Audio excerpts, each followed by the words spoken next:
On l'appelait la grosse inutile de la haute société.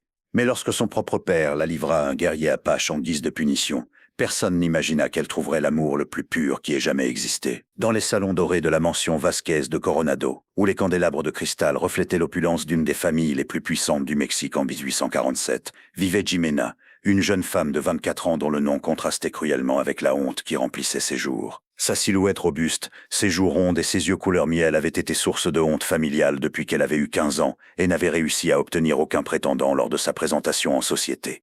« Regarde comme elle se goinfre de sucreries encore une fois », chuchotait sa mère, Doña Guadalupe, tandis qu'elle observait Jimena depuis le balcon de marbre, donnant sur le jardin principal. Une demoiselle de sa position devrait avoir plus de self-control. Les mots tombaient comme des gouttes de poison sur le cœur déjà blessé de la jeune femme, qui avait appris à trouver du réconfort dans les livres de sa grand-mère et dans les sucreries qu'elle volait aux gardes-manger, quand personne ne la voyait. Don Patricio Vasquez de Coronado, un homme de 60 ans dont les cheveux blancs parlaient de décennies à construire l'empire familial, contemplait sa fille depuis la fenêtre de son bureau avec un mélange de déception et de calcul froid. Ses 5 autres enfants avaient contracté des mariages avantageux qui avaient étendu tant la fortune que l'influence politique de la famille. Mais Jimena, son unique fille, était devenue un fardeau qui grandissait avec chaque année qui passait sans mariage. La nuit du grand bal de la saison sociale était arrivée comme une dernière chance désespérée. Doña Guadalupe avait fait faire la robe la plus chère que l'argent pouvait acheter, en soie bleu royal avec des broderies de fil d'or, espérant que l'opulence de la tenue pourrait distraire l'attention de la silhouette corpulente de sa fille. Mais lorsque Jimena descendit l'escalier de marbre vers le salon principal, les murmures et les regards de pitié furent comme des poignards s'enfonçant dans son âme. « Qui va vouloir danser avec une telle baleine ?» avait murmuré le jeune comte de Salvatierra, sans se soucier de baisser la voix. Ces mots furent reçus avec des petits rires nerveux par d'autres jeunes de la haute société, qui voyaient dans l'humiliation de Jimena une forme cruelle de divertissement. La jeune femme sentit comme si le sol de marbre s'ouvrait sous ses pieds, mais elle maintint la contenance que des années d'éducation aristocratique lui avaient enseignée. Durant toute la soirée, Jimena resta assise à côté des matrones âgées, observant comment d'autres jeunes filles de son âge dansaient élégamment avec des prétendants qui ne s'approcheraient jamais d'elle. Son éventail de nacre tremblait légèrement dans ses mains, tandis qu'elle essayait de maintenir un sourire digne, mais intérieurement elle s'effondrait pièce par pièce. Lorsque le bal se termina et que la famille retourna à la maison dans sa voiture dorée, le silence fut plus éloquent que n'importe quel reproche. Le lendemain, Don Patricio convoqua sa fille dans son bureau. Les murs tapissés de livres de loi et de cartes de ses vastes propriétés furent témoins muets de la conversation qui changerait à jamais le destin de Jimena. L'homme se promenait d'un côté à l'autre, sa canne d'acajou frappant rythmiquement contre le sol de bois, tandis qu'il cherchait les mots appropriés pour exprimer sa frustration. « Jimena, commença-t-il finalement, sans la regarder dans les yeux. Tu as 24 ans. À ton âge, ta mère avait déjà donné naissance à 3 enfants et consolidé des alliances qui ont énormément bénéficié à cette famille. Mais toi, il s'arrêta, gesticulant vaguement vers elle. Tu t'es révélé être un investissement raté, une honte pour le nom Vasquez de Coronado. » Les mots frappèrent Jimena comme des coups de marteau. Elle avait entendu des variations de ce discours pendant des années, mais jamais exprimé avec une telle crudité. Ses mains se fermèrent en poing sur ses genoux, tandis qu'elle luttait pour maintenir sa contenance. « J'ai décidé, continua son père, qu'il est temps de trouver une solution définitive à ta situation. Demain arrive un prisonnier apache au fort militaire, un guerrier capturé lors des dernières escarmouches à la frontière. » Don Patricio s'arrêta devant son bureau d'acajou, prenant un document officiel entre ses mains. « Les autorités ont accédé à ma proposition. Tu seras livré à ce sauvage comme sa compagne. Ainsi au moins tu serviras à quelque chose d'utile, maintenir contrôlé un prisonnier dangereux. » Le monde de Jimena vacilla. Pendant quelques secondes, elle crut avoir mal entendu. « Père, murmura-t-elle d'une voix tremblante, vous êtes sérieux ?»« Complètement sérieux, répondit-il avec une froideur glaciale. Je ne peux plus continuer à entretenir une fille qui n'apporte rien à cette famille. Au moins de cette manière, ton existence aura un but. Tu éviteras que nous ayons à exécuter la pacha et tu auras finalement un mari, même si c'est un sauvage. » Jimena se leva lentement, ayant l'impression de flotter hors de son propre corps. « Vous me vendez à un prisonnier de guerre ?» demanda-t-elle, sa voix à peine un murmure. « Je te donne une opportunité d'être utile pour la première fois de ta vie, » répliqua Don Patricio sans une once de compassion. « La pacha s'appelle Tlacael. Demain tu seras transféré au territoire qui lui a été assigné comme réserve. Considère ceci comme ton mariage arrangé, seulement avec quelqu'un de ton niveau. » Cette nuit-là, tandis qu'elle emballait ses quelques biens personnels dans une malle de cuir, Jimena pleura pour la première fois en années. Mais parmi les larmes de douleur et d'humiliation commença à germer quelque chose d'inattendu, une étrange sensation de libération. Pour la première fois de sa vie, elle serait loin des regards de mépris, des commentaires cruels, de la sensation constante d'être une déception vivante. À l'aube suivante, lorsque la voiture s'éloigna de la mansion familiale l'emportant vers l'inconnu, Jimena ne regarda pas en arrière. Elle ne savait pas qu'elle se dirigeait vers la rencontre qui transformerait sa vie de manière qu'elle n'aurait jamais imaginée possible. Le territoire apache s'étendait sous le soleil implacable, comme une terre oubliée par Dieu, où les roches rouges contrastaient avec le ciel bleu intense et le vent portait des histoires de liberté et de résistance. Tlacael avait été amené à cet endroit, non pas comme punition, mais comme partie d'une expérience du gouvernement mexicain, établir des réserves où les guerriers capturés pourraient vivre en paix contrôlée au lieu d'être exécutés. L'expérience incluait leur fournir des épouses mexicaines, pour les civiliser et créer une descendance métissée qui serait plus facile à contrôler. Lorsque la voiture poussiéreuse s'arrêta devant la cabane d'adobe qui serait sa nouvelle maison, Jimena descendit avec des jambes tremblantes et le cœur battant comme un tambour de guerre. L'air du désert était différent de tout ce qu'elle avait connu, sec, chaud, chargé d'une énergie sauvage qui la fit se sentir étrangement vivante. Ses jupes de soie, si appropriées pour les salons de la ville, semblaient ridiculement déplacées dans ce paysage aride. Tlacael émergea de l'ombre de la cabane comme une apparition surgie des légendes. C'était un homme de 30 ans, grand et fort, avec une peau bronzée par le soleil du désert et des cheveux noirs qui lui tombaient jusqu'aux épaules. Ses yeux sombres avaient la profondeur de quelqu'un qui a vu tant la gloire que la tragédie. Et lorsqu'il posa son regard sur Jimena, elle sentit comme si elle était évaluée par un juge qui voyait au-delà des apparences superficielles. « C'est la femme qu'il m'envoie ?» demanda-t-il en espagnol clair, mais avec un accent marqué, s'adressant au capitaine qui avait escorté Jimena. Sa voix avait un ton d'incrédulité qui fit que les joues de la jeune femme s'enflammèrent de honte. « Il croit que je vais accepter quelqu'un qu'il me livre comme si j'étais un chien à qui on lance un os. » Le capitaine, un homme âgé habitué à traiter avec des prisonniers rebelles, durcit son expression. « Tu n'as pas le choix, Apache. Cette femme fait partie de l'accord. La traiteras-tu avec respect ou retourneras-tu à la prison militaire ?» Ces mots restèrent suspendus dans l'air comme une menace que les deux prisonniers comprirent parfaitement. Jimena trouva sa voix pour la première fois depuis qu'elle était arrivée. « Je n'ai pas non plus demandé à être ici », déclara-t-elle avec une dignité qui surprit tous les présents, y compris elle-même.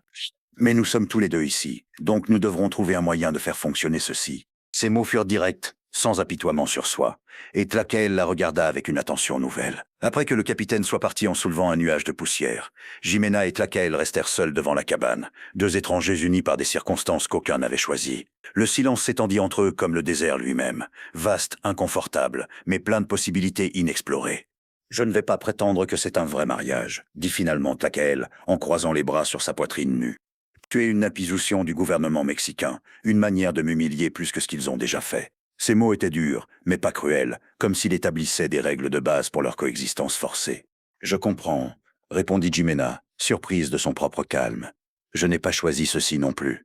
Ma famille m'a envoyé ici pour se débarrasser de moi. Je suppose que nous sommes tous les deux prisonniers de différentes manières. » C'était la première fois qu'elle verbalisait la vérité de sa situation avec une telle clarté, et elle sentit une étrange libération en le faisant. Les premiers jours furent une danse prudente pour éviter les conflits. Tlacael sortait tôt pour chasser et travailler dans les petites cultures qu'il avait établies, tandis que Jimena restait dans la cabane, à explorer sa nouvelle maison et à essayer de s'adapter à une vie complètement différente de tout ce qu'elle avait connu. La cabane était simple mais fonctionnelle, 2 chambres séparées, une cuisine avec un foyer de pierre et des meubles faits à la main qui montraient l'habileté artisanale du guerrier.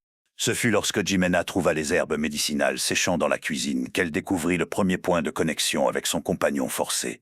Elle reconnut immédiatement plusieurs plantes que sa grand-mère lui avait appris à identifier dans les jardins de la mansion familiale: camomille pour calmer les nerfs, consoude pour guérir les blessures, saule pour soulager la douleur. Sans y penser, elle commença à réorganiser les herbes selon leurs propriétés curatives. Lorsque Tlacael revint cet après-midi et vit ce qu'elle avait fait, il s'arrêta net. « Comment connais-tu la médecine par les plantes ?» demanda-t-il en s'approchant pour examiner son travail. Sa voix avait perdu le ton hostile des jours précédents. « Ma grand-mère était guérisseuse avant d'épouser mon grand-père », expliqua Jimena en touchant doucement les feuilles sèches. « Elle m'a enseigné en secret parce que ma mère considérait que ce n'était pas approprié pour une demoiselle de société, mais j'ai toujours été fasciné par l'idée de pouvoir aider à guérir les gens. » Pour la première fois depuis son arrivée, Tlacael la regarda avec quelque chose ressemblant au respect. « J'utilise ces plantes pour traiter les blessures de chasse et les maladies mineures, mais il y en a certaines que je ne sais pas comment préparer correctement. » Il fit une pause, comme s'il considérait soigneusement ses prochains mots. « Pourrais-tu m'enseigner ?» Cette simple question marqua le début d'une transformation subtile, mais profonde dans leur relation. Durant les semaines suivantes, Jimena et Tlacael passaient les après-midi à travailler ensemble avec les plantes médicinales. Il lui enseignait les propriétés spécifiques des herbes du désert, tandis qu'elle partageait les techniques de préparation qu'elle avait apprises de sa grand-mère. Leurs mains se frôlaient parfois tandis qu'ils préparaient des onguents et des teintures, créant des moments d'intimité accidentels qu'aucun des deux ne savait comment interpréter. Un après-midi, tandis qu'il préparait une pommade pour traiter les brûlures du soleil, Jimena osa poser une question personnelle. « Avais-tu une famille avant d'être capturée ?» demanda-t-elle doucement, sans lever les yeux de son travail. Tlakael resta immobile pendant un long moment. « J'avais une épouse, dit-il finalement, sa voix chargée d'une tristesse qui fit que le cœur de Jimena se serra. Elle s'appelait Itzayana. Elle est morte lors d'une attaque de l'armée mexicaine sur notre village. C'est pourquoi je suis devenu si imprudent au combat. Je n'avais plus rien à perdre. » Jimena leva les yeux et vit la douleur brute dans les yeux du guerrier. Sans y penser, elle tendit la main et toucha doucement la sienne. « Je suis vraiment désolée, murmura-t-elle. Elle devait être une femme très spéciale pour inspirer tant d'amour. Elle l'était, répondit-il, ne retirant pas sa main. Elle était petite, délicate, toujours souriante, tout l'opposé d'eux. Il s'arrêta brusquement, réalisant ce qu'il était sur le point de dire. Tout l'opposé de moi, compléta Jimena avec un sourire triste, mais sans amertume. Ne t'inquiète pas, je sais exactement quel genre de femme je suis, et quel genre je ne suis pas. J'ai vécu avec cette réalité toute ma vie. Tlakael l'étudia avec une nouvelle intensité. Ta famille te traitait mal ? Demanda-t-il directement. Il me traitait comme une déception constante, répondit Jimena avec une honnêteté brutale. Depuis que j'ai mémoire, j'ai été la fille grosse qui ne sert à rien. Ma seule valeur était le nom de famille que je portais, et même cela n'a pas été suffisant pour me trouver un mari. Elle haussa les épaules avec une acceptation qui avait coûté des années de douleur à développer. Cette nuit-là, tandis que chacun se retirait dans sa chambre séparée, comme il l'avait fait depuis son arrivée, tous deux emportaient avec eux une nouvelle compréhension. Ils avaient commencé à se voir non pas comme des étrangers forcés de coexister, mais comme deux personnes blessées qui pouvaient peut-être trouver du réconfort dans leur compagnie mutuelle. Les mois qui suivirent apportèrent des changements subtils mais profonds, tant au désert qu'au cœur de ses habitants. Jimena avait établi un petit jardin médicinal derrière la cabane, où elle cultivait les herbes qui s'adaptaient le mieux au climat aride. Ses mains, autrefois douces et soignées comme il convenait à une dame de société, étaient maintenant endurcies par le travail et tachées de terre, mais elle ne s'était jamais sentie plus utile. La transformation physique de Jimena était évidente pour quiconque l'aurait connue dans sa vie antérieure. Le travail constant sous le soleil du désert avait bronzé sa peau et fortifié son corps. Elle avait perdu du poids naturellement, non pas par les régimes stricts que sa mère lui avait imposés, mais par la vie active et la nourriture simple et nutritive. Mais plus important que n'importe quel changement physique était la nouvelle lumière dans ses yeux. Pour la première fois de sa vie, elle se sentait vraiment utile. Les guerriers apaches des tribus voisines avaient commencé à venir la voir quand ils avaient des blessures ou des maladies que les guérisseurs traditionnels ne pouvaient traiter. Jimena avait développé une réputation de guérisseuse qui combinait les connaissances ancestrales avec des techniques médicinales mexicaines, créant des traitements plus efficaces que l'une ou l'autre, des deux traditions séparément. La femme blanche du désert peut guérir ce que d'autres ne peuvent pas, disaient les guerriers quand ils retournaient dans leur tribu. Et bien que certains anciens se méfiaient d'une Mexicaine, les résultats parlaient d'eux-mêmes. Des enfants avec des fièvres dangereuses se rétablissaient complètement sous ses soins. Des guerriers avec des blessures infectées retournaient au combat. Des femmes avec des douleurs chroniques trouvaient un soulagement pour la première fois en années. Tlakael observait ces changements avec un mélange de fierté et quelque chose de plus profond qu'il n'osait pas nommer. La femme qui était arrivée des mois auparavant comme une imposition du gouvernement était devenue une présence indispensable, non seulement dans sa vie, mais dans toute la communauté. Chaque jour qui passait, il trouvait de nouvelles raisons d'admirer sa force, sa compassion, sa capacité d'adaptation. Une nuit de pleine lune, tandis que Jimena préparait une teinture pour traiter l'arthrite d'une vieille apache, Tlakael s'approcha en apportant 2 tasses de thé aux herbes qu'il avait appris à préparer sous sa tutelle. Le rituel de partager le thé à la fin de la journée était devenu leur moment favori, quand ils parlaient de tout et de rien, tandis que le désert se vêtait d'argent sous la lumière lunaire. « Tu regrettes ta vie antérieure ?» demanda-t-il en s'asseyant sur le banc de bois qu'il avait construit spécialement pour ces moments. C'était une question qu'il avait voulu poser pendant des semaines, mais qu'il n'avait jamais trouvé le moment approprié. Jimena arrêta de moudre les herbes et contempla les étoiles qui brillaient comme des diamants dans le ciel infini. « Je regrette ma grand-mère », répondit-elle pensivement. « C'était la seule personne dans ma famille qui me voyait comme quelque chose de plus qu'une déception. Mais le reste, » elle fit une pause en cherchant les mots corrects. « Non, je ne regrette pas de me sentir inutile tous les jours. Je ne regrette pas les regards de pitié ou les commentaires cruels. Ici, pour la première fois de ma vie, je sens que j'ai un but. » Tlakael étudia son profil à la lumière de la lune. Les mois de vie dans le désert avaient transformé non seulement son apparence, mais toute sa présence. Là où avant il avait vu une femme vaincue, maintenant il voyait une guerrière silencieuse qui avait trouvé son champ de bataille dans l'art de guérir. « Moi oui, je regrette ma vie antérieure, admit-il. Je regrette la liberté de chevaucher dans les montagnes sans restriction, de chasser où je voulais, de vivre selon les traditions de mes ancêtres. » Il fit une pause, sa voix devenant plus douce. « Mais je ne regrette plus la solitude. » Pendant longtemps après avoir perdu Itzayana, j'ai pensé que je serais seul pour toujours, qu'une partie de moi était morte avec elle. Jimena se tourna vers lui, sentant qu'il s'approchait d'un territoire émotionnel dangereux. « Et maintenant » demanda-t-elle doucement. « Et Maintenant, je me réveille chaque matin en espérant te voir travailler dans ton jardin, répondit-il avec une honnêteté brutale. J'attends nos conversations de la nuit. J'attends de voir comment tu aides à guérir mon peuple. Tu as apporté quelque chose à ma vie que je pensais avoir perdu pour toujours. Il s'arrêta, luttant avec des mots qu'il n'avait jamais espéré dire. Tu as apporté Jimena. Le nom résonna entre eux comme une révélation. Jimena sentit des larmes couler sur ses joues, mais pour la première fois en années, c'étaient des larmes de joie. « Tlacael », murmura-t-elle. « Mais il s'approcha lentement, lui donnant le temps de s'éloigner si elle le voulait. Lorsqu'elle ne le fit pas, il prit son visage entre ses mains calleuses et l'embrassa avec une tendresse qui la surprit. Le baiser fut doux, révérencieux, chargé de mots de respect mutuel et de compréhension croissante.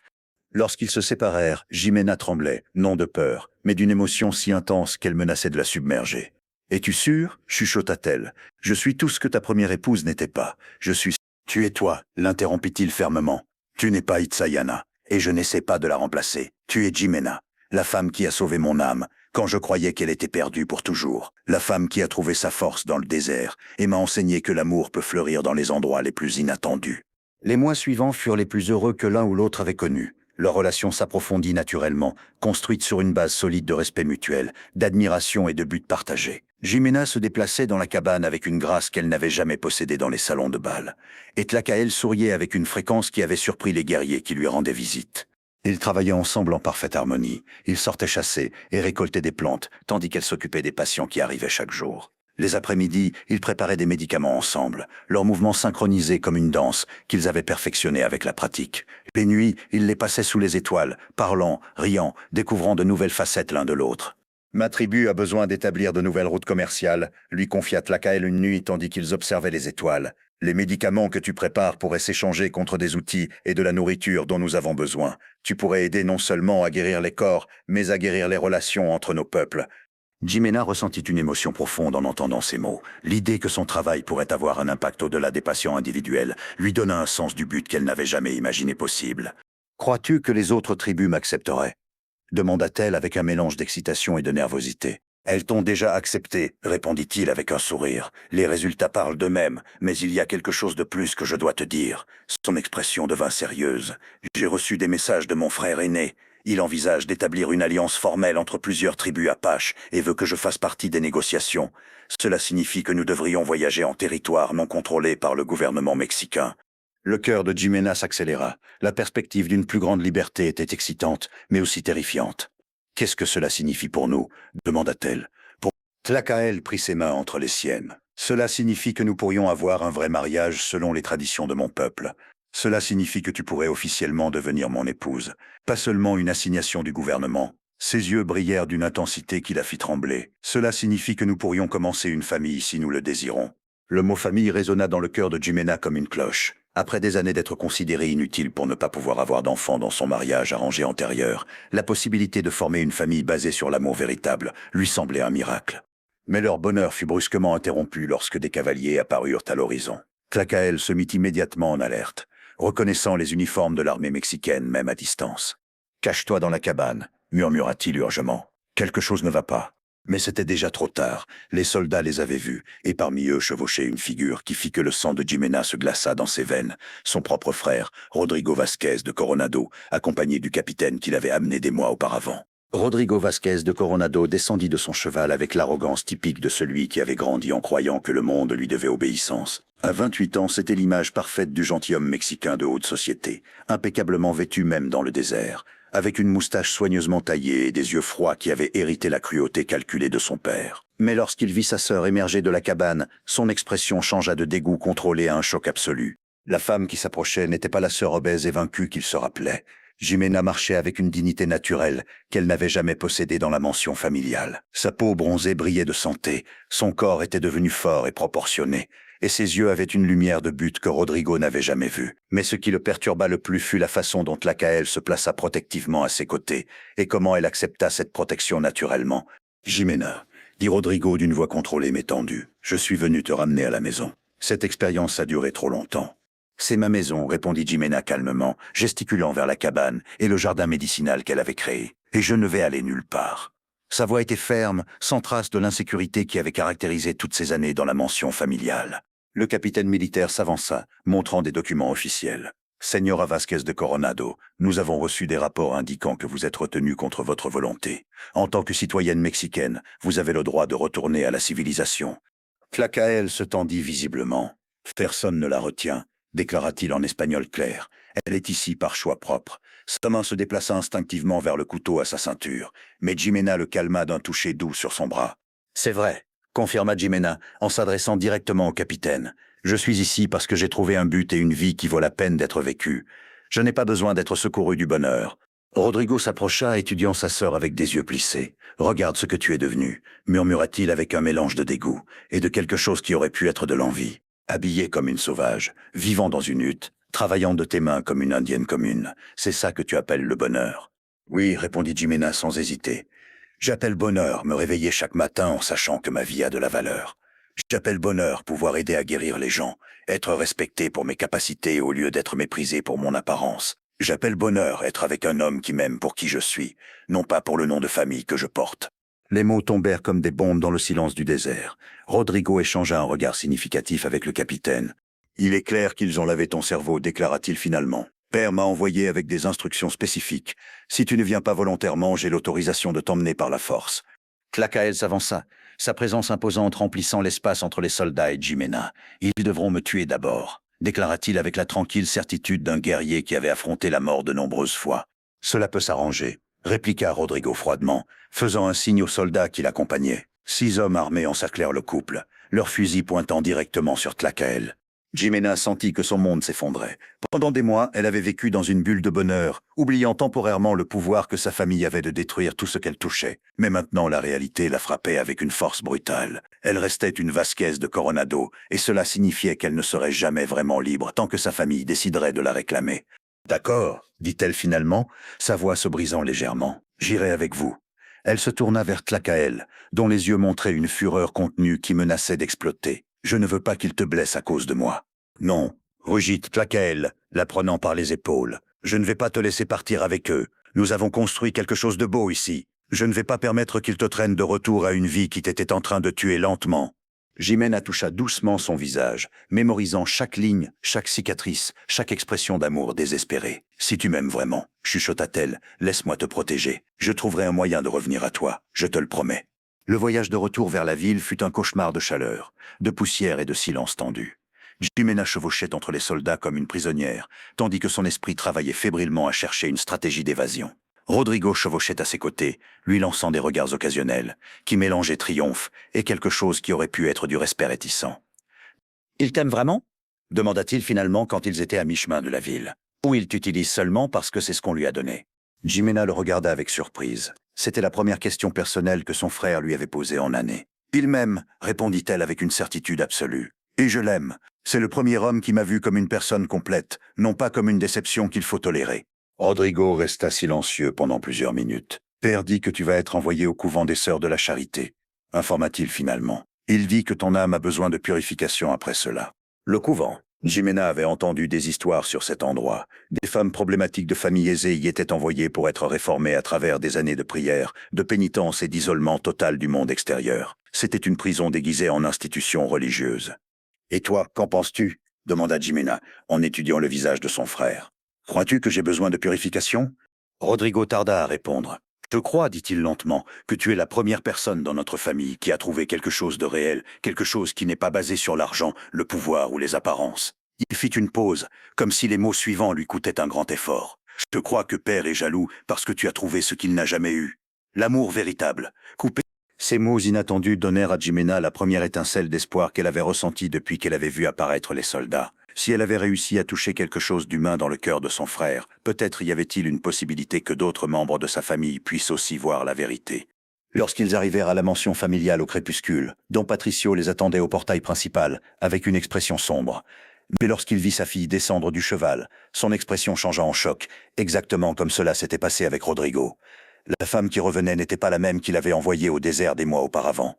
« Jimena, murmura-t-il en s'approchant lentement, tu as l'air différente. »« J'ai l'air de quelqu'un qui a trouvé sa place dans le monde, » répondit-elle en maintenant la tête haute. « J'ai l'air de quelqu'un qui a appris à se valoriser. » Don Patricio étudia sa fille pendant un long moment. Les changements étaient indéniables. Elle avait perdu du poids. Sa posture était plus droite, sa peau brillait de santé, et ses yeux avaient une détermination qu'il n'avait jamais vue en elle. Mais ce qui le perturbait le plus était l'absence totale de la soumission qui avait caractérisé toutes ces années antérieures. « Demain, tu iras au couvent », déclara-t-il finalement, comme s'il pouvait restaurer son autorité par la fermeté de sa voix. « Les sœurs se chargeront de nettoyer ton âme des influences païennes que tu as absorbées. »« Non, répondit Jimena simplement. Je n'irai pas au couvent et je ne permettrai pas que vous détruisiez ce que j'ai construit. » Le silence qui suivit fut si profond qu'on pouvait entendre le vent nocturne chuchoter entre les arbres du jardin. Don Patricio ne pouvait se rappeler la dernière fois que quelqu'un dans sa famille avait osé le défier aussi directement.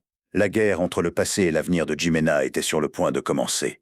La nouvelle que Jimena Vasquez de Coronado était revenue de la captivité apache se répandit dans la haute société mexicaine, comme un incendie en saison sèche. Vers midi le lendemain, la mansion familiale était entourée de curieux qui espéraient voir la femme qui avait vécu parmi les sauvages pendant des mois. Mais les attentes de trouver une victime traumatisée s'évanouirent quand Jimena apparut au balcon principal, avec une dignité qui laissa les spectateurs sans voix. Don Patricio avait convoqué le père Sébastien, le directeur du couvent des Sœurs de la Charité, pour qu'il évalue l'état spirituel de sa fille. Le prêtre, un homme de 60 ans habitué à traiter avec des femmes rebelles de famille aisée, arriva préparé à rencontrer de la résistance. Ce à quoi il ne s'attendait pas, c'était trouver une femme qui irradiait une paix intérieure qu'il enviait lui-même. « Ma fille, commença le père Sébastien d'un ton condescendant, je comprends que tu as traversé une expérience très difficile. Le contact prolongé avec des païens peut corrompre l'âme de manières qui ne sont pas toujours évidentes. Au couvent, nous t'aiderons à purifier ton esprit à travers la prière et la pénitence. » Jimena l'écouta patiemment avant de répondre. « Père, avec tout respect, mon âme n'a jamais été plus pure que maintenant. J'ai passé ces mois à servir Dieu à travers le service aux autres, guérissant les malades et soulageant la souffrance. Si c'est de la corruption, alors je ne comprends pas ce que signifie la vertu. » Ces mots tombèrent comme des pierres dans l'eau calme. Le père Sébastien échangea un regard inconfortable avec Don Patricio. Il s'attendait à trouver une femme brisée, qui avait besoin de salut, non pas quelqu'un qui parlait de son expérience comme d'une épiphanie spirituelle. De plus, continua Jimena d'une voix ferme, j'ai décidé que je n'irai pas au couvent. J'ai trouvé ma vraie vocation et c'est une que je peux exercer mieux en liberté qu'enfermé entre des murs. Don Patricio se leva brusquement, son visage rougissant de fureur. « Tu n'as pas le choix dans cette affaire. Tu es ma fille et tant que tu vivras sous mon toit, tu obéiras à mes décisions. »« Alors je ne vivrai pas sous votre toit, répondit Jimena avec un calme surnaturel. Je partirai cette nuit même si c'est nécessaire. Je préfère dormir sous les étoiles comme femme libre que dans un lit doré comme prisonnière. » L'impact de ces mots résonna dans toute la pièce. Doña Guadalupe, qui était restée silencieuse en observant la transformation de sa fille, parla finalement. « Jimena, dit-elle d'une voix tremblante. Que t'est-il arrivé? Tu n'avais jamais parlé ainsi de ta vie. »« Ce qui m'est arrivé, mère, répondit Jimena en se tournant vers elle avec un mélange de compassion et de fermeté, c'est que j'ai finalement appris à me valoriser. J'ai appris que ma valeur ne dépend pas de trouver un mari que vous approuvez ou de produire des héritiers pour perpétuer le nom de famille. Ma valeur vient de ce que je peux apporter au monde, des vies que je peux toucher et guérir. » Ce fut à ce moment qu'on entendit le son de sabots s'approchant au galop. Tous se tournèrent vers la fenêtre, où ils purent voir un nuage de poussière s'approchant rapidement de la mansion. Quand la poussière se déposa, elle révéla une image qui laissa tout le monde sans souffle. Tlacael montait sur son cheval de guerre, mais pas seul. L'accompagnait une délégation de guerriers apaches et aussi plusieurs colons mexicains que Jimena reconnut comme des personnes qu'elle avait traitées médicalement. Le guerrier apache descendit avec une grâce féline et marcha directement vers l'entrée principale de la mansion. Sa présence était imposante. Il portait ses plus belles tenues de guerre, mais il était venu en paix, comme l'indiquaient les plumes blanches qu'il portait dans les cheveux. Les guerriers qui l'accompagnaient restèrent montés, formant un cercle protecteur, mais non menaçant. Don Patricio sortit au portail, flanqué de plusieurs serviteurs armés. « Que signifie cette intrusion » demanda-t-il d'une voix qui tentait de sonner autoritaire, mais qui trahissait la nervosité. « Je viens réclamer mon épouse » déclara Tlacael en espagnol clair, sa voix résonnant dans toute la cour. « Je viens réclamer la femme qui a librement choisi d'être avec moi et qui a été prise contre sa volonté. » Jimena apparut au balcon, et lorsque leurs yeux se rencontrèrent, elle sentit que son cœur s'expandait jusqu'à presque exploser de joie. « Tlacael » cria-t-elle, et avant que quiconque puisse l'arrêter, elle courut en bas des escaliers vers la cour. « Arrêtez-la » rugit Don Patricio, mais c'était trop tard. Jimena se jeta dans les bras de Tlacael, qui la reçut comme si elle était la chose la plus précieuse au monde. « Je pensais ne jamais te revoir, murmura-t-elle contre sa poitrine. « Tu as promis que tu trouverais un moyen de revenir à moi, répondit-il, l'éloignant suffisamment pour étudier son visage. Mais j'ai décidé de ne pas attendre. J'ai décidé de venir te chercher. » Un des colons mexicains s'avança, un homme âgé avec des vêtements simples mais propres. « Señor Vasquez de Coronado, dit-il avec respect mais fermeté. Mon nom est Miguel Herrera. Cette femme a sauvé la vie de ma petite fille, quand les docteurs de la ville ont dit qu'il n'y avait aucun espoir. Mon épouse avait des douleurs terribles, qu'aucun médecin n'a pu guérir jusqu'à ce qu'elle prépare les médicaments qui l'ont complètement guérie. D'autres colons s'avancèrent, chacun avec des histoires similaires. Une jeune femme parla de comment Jimena avait aidé lors d'un accouchement difficile qui avait sauvé tant la mère que le bébé. Un vieil homme décrivit comment elle avait guéri une infection qui menaçait de lui coûter la jambe. Histoire après histoire s'accumula, peignant le portrait d'une femme qui avait trouvé sa vraie vocation dans le service aux autres. Cette femme, continua Miguel Herrera, n'est pas une captive qui a besoin d'être secourue, c'est une guérisseuse qui a choisi de vivre parmi nous parce que son cœur est ici. La séparer de son époux et de son travail serait un crime contre Dieu et contre l'humanité. Le père Sébastien, qui avait écouté en silence, s'approcha lentement. Son expression avait complètement changé pendant les témoignages. « Señor Vasquez de Coronado », dit-il d'une voix pensive, « j'ai dédié ma vie à servir Dieu et je peux reconnaître une vraie vocation quand je la vois. Cette femme a trouvé sa manière de servir le Créateur. Interférer avec cela serait interférer avec la volonté divine. » Don Patricio se trouva dans une position impossible. L'évidence était accablante. Sa fille n'avait pas seulement trouvé le bonheur, mais elle avait trouvé un but qui touchait et transformait des vies. Les témoignages des gens ordinaires avaient un poids moral qu'ils ne pouvaient ignorer, surtout devant les yeux de la communauté qui observait. Doña Guadalupe s'approcha lentement de sa fille. Pour la première fois en année, elle la regarda vraiment. Non pas comme une déception qu'il fallait tolérer, mais comme la femme extraordinaire qu'elle était devenue. « Ma fille », murmura-t-elle avec des larmes aux yeux, « pardonne-moi. J'étais tellement préoccupé par ce que la société penserait que je ne me suis jamais arrêté pour voir ce dont tu avais besoin. » Jimena embrassa sa mère, sentant qu'une blessure qu'elle avait portée pendant des années commençait finalement à guérir. « Je te pardonne, mère. Mais maintenant ma place est avec mon époux, servant ceux qui ont besoin de moi. » Tlacael s'approcha de Don Patricio avec une dignité solennelle. « Seigneur, dit-il formellement, je demande la main de votre fille en mariage. Je te promets de l'aimer, de la protéger et de soutenir son travail de guérison pour le reste de mes jours. Je te promets qu'ensemble nous construirons quelque chose de beau, qui honorera tant son héritage que le mien. » Don Patricio regarda sa fille qui irradiait un bonheur qu'il n'avait jamais vu en elle pendant toutes ces années dans la mansion familiale. Il regarda Tlacael, dont l'amour pour Jimena était évident dans chaque geste, chaque regard. Il regarda les personnes qui étaient venues témoigner de l'impact positif que sa fille avait eu sur leur vie. Finalement, d'une voix qui tremblait légèrement, il dit « Tu as ma bénédiction ». 5 ans plus tard, dans une communauté prospère qui avait grandi autour de la clinique médicinale que Jimena et Tlacael avaient établie, le couple contemplait le coucher de soleil depuis le porche de leur maison, tandis que leurs 2 jeunes enfants jouaient dans le jardin. La communauté avait attiré des familles de diverses cultures qui cherchaient un endroit où les différences étaient célébrées au lieu d'être craintes. Jimena, maintenant une matrone respectée dont la réputation comme guérisseuse s'étendait dans toute la région, s'appuya contre l'épaule de son époux avec un sourire de complète satisfaction. « Tu regrettes parfois ?» lui demanda Tlacael, comme il l'avait fait de nombreuses fois au fil des années. « Jamais, répondit-elle, observant ses enfants qui couraient entre les fleurs médicinales qu'ils avaient plantées ensemble. J'ai trouvé ma place dans le monde, j'ai trouvé mon but, j'ai trouvé l'amour véritable. Que pourrais-je demander de plus ?» Au loin, le soleil se couchait en peignant le ciel d'or et de carmin, bénissant une histoire d'amour qui avait commencé comme une punition et s'était transformée en le plus beau des cadeaux.